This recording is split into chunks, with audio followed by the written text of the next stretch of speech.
po ang impeachment trial ni Vice President Sara Duterte, pero bago pa man umpisahan ang formal na paglilitis, nagdebate muna ang mga senator judge kung sino ang magiging presiding officer. Sa huli pinalitan ni Senator Chisa Escudero si Senate President Sherwin Gatchalian. Balikan po natin ang ilan sa highlights ng Day 1 ng impeachment trial sa report na ito ni Mean Los Baños. Sa pag-uumpisa ng impeachment trial ni Vice President Sara Duterte ngayong araw, si Senate President Sherwin Gatchalian ang nag-preside. Nang buksan ang botohan para sa presiding officer para sa paglilitis, dito na nagtalo. Tumutol kasi si Senate Minority Leader Alan Peter Cayetano. If the Constitution and its framers prescribe who shall preside, who are we to change the Constitution here today? We cannot enlarge or diminish the Constitution arrangement through internal rules. Now, during the first day, we're going to change who's going to preside. And it's against the Constitution. What more changes are we going to do in the next few days? Ano ang limit ng pwede natin palitan sa Constitution at hindi? The authority must come from the Constitution. Iginiit ni Cayetano na alinsunod sa 1987 Constitution, dapat daw na si Gatchalian na mag-preside bilang Senate President. Oras daw na baguhin nila ang presiding officer sa impeachment trial sa bisa lamang ng inamyendahang impeachment rules, delikado raw itong makwestiyon sa Korte Suprema. I want to avoid that this impeachment trial will be declared null and void. I want to avoid walkouts.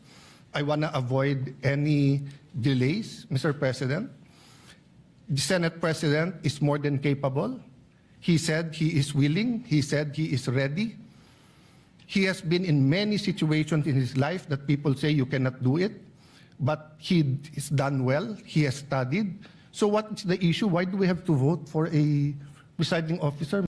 Kinontra naman ni Senator Kiko Pangilinan ang argumento ni Cayetano. Anya, hindi naman sinabi sa konstitusyon na Senate President ang dapat na mag-preside sa impeachment trial ng Vice Presidente. Naamyendahan na rin daw ang impeachment rules. Kaso, nag-boycott noong June 3 ang grupo ni na Cayetano. Gate pa ni Senator Kiko, out of order na si Cayetano.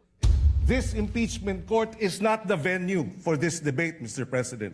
If there is anyone who is out of order, with due respect, I think the proper process is the matter is pending before the Supreme Court.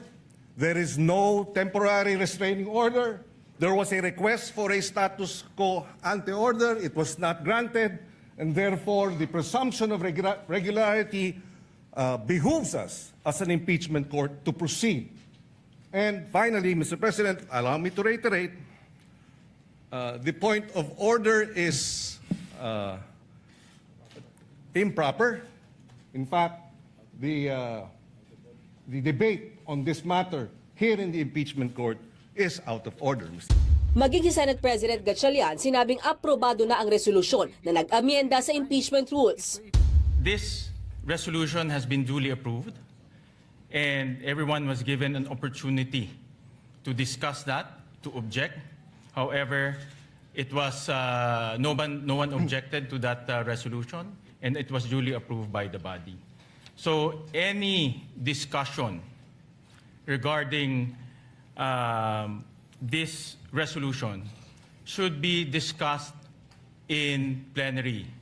Pero si Senator Cayetano muling giniit na walang quorum nang mangyari ang pag-amyenda. Binakapan din siya ng ating si Senator Pia Cayetano. Kung kailangan din daw na sa sesyon ito pag-usapan, edi magpatawag daw ng special session.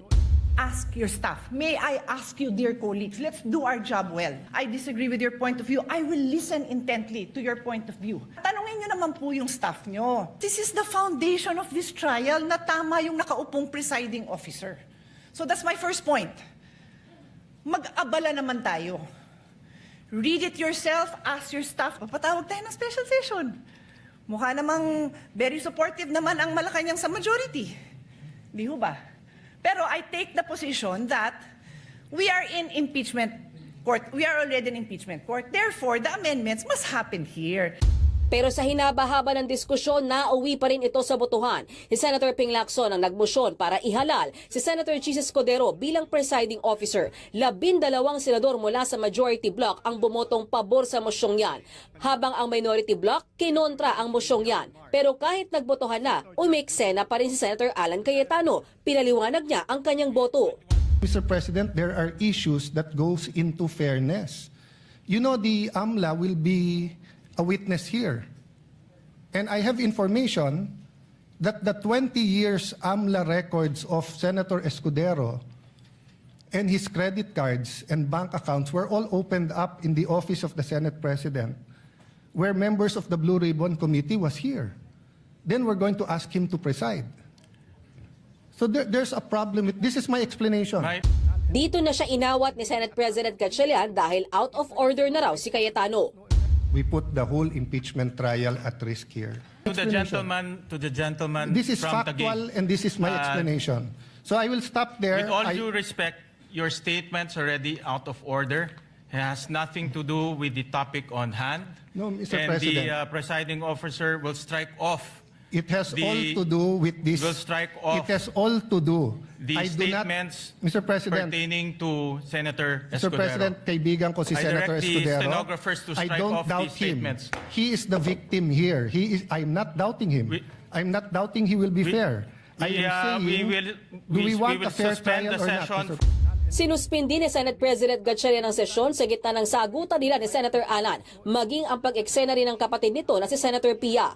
Pagbalik ng sesyon, dalawa na silang nakaupo sa rostrum ni Senator Escudero. Nang mag-speech si Escudero, sinabi niya na mananatili sa 2/3 ng Senado o 16 senators ang ipapatupad na threshold o boto para makonvict sa impeachment trial si VP Sara. Yan ay kahit 21 senators na lang ang dumalo sa impeachment trial dahil dalawa ang nakakulong at isa naman ang nagtatago. With 24 members of the Senate, a literal interpretation of this means that conviction requires the affirmative vote of at least 16 senator judges. Kung meron man daw na gustong questionin ang umiiral na batas na ito, pwede naman daw iakyat ang reklamo sa Korte Suprema at tatalima daw ang Senado sa anumang maging desisyon ng Supreme Court kung sakasakali. Iginiit din ni Senator Escudero na ang impeachment trial ay hindi isang pangkaraniwang kaganapan. Ito nga raw ang pinakamahirap na paraan sa pagtanggal sa isang opisyal ng gobyerno. Hindi rin daw biro na ang pinatatalsik na opisyal ay si Vice President Sara Duterte na hinalal ng nasa 32 milyong Pilipino. Panawagan din ni Escudero sa mga senator judge, prosecution at defense panels, iwasang magkomento sa publiko kaugnay sa merito ng paglilitis. Ayon pa kay Escudero, hindi dapat gamitin ang impeachment trial para gumanti sa mga kalaban sa politika. Nagbigay naman ng mga pahayag ang ilan pang senator judge para ipaliwanag ang kani-kanilang boto. Isa nga riyan, si Senator Robin Padilla na humingi raw ng tulong sa Google. Bingi po ako ng tulong sa Google kasi legal terms po ito. Hindi naman po ako nagtapos sa UP, hindi rin po ako nagtapos sa Ateneo, nagtapos po ako ng criminology at UP rin sa University of Prison. Mga kapatid, patuloy po kayong tumutok sa 105.9 True FM para sa totoong balita, impormasyon, music, and entertainment. Mag-subscribe sa aming YouTube channel at podcasts. At sundan nyo rin po kami sa Facebook, Instagram, X, TikTok sa True Network PH. Bisitahin din po ang aming website, truefm.ph at panoorin kami sa True TV Signal Channel 19. Kami po ang 105.9 True FM. Laging true sa'yo, kapatid.